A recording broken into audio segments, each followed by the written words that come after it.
Você já teve problemas com vizinhos barulhentos? Sabe quais são os seus direitos?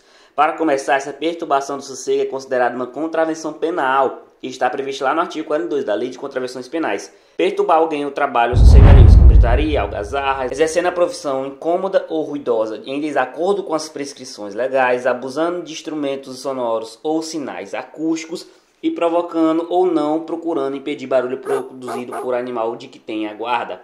A pena é de prisão simples de 15 dias a 3 meses ou multa.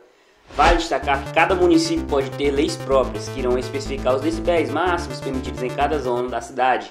Por isso é sempre bom olhar no site da prefeitura, que com certeza terá alguma notícia ou um artigo falando sobre esse tema.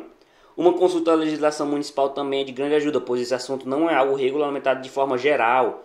É cabível também danos morais e materiais, caso os ruídos excessivos prejudiquem a saúde física e psicológica. A quem devo recorrer? Se for algo temporário, a Polícia Militar pode resolver. Se ocorrer com frequência, é recomendado entrar em contato com a Secretaria do Meio Ambiente do seu município.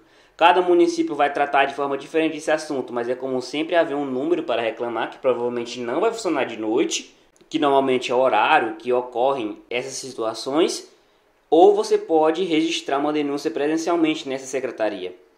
Se persistir com muita frequência esse problema, é essencial ter provas, como gravações de vídeos, áudios, testemunhos, boletim de ocorrência, entre outros tipos de prova. Lembrando que o som alto em carros são passíveis de multa por agentes de trânsito e desrespeitam o artigo 228 do Código de Trânsito Brasileiro. Espero que tenham aprendido essa. Bons estudos e até a próxima.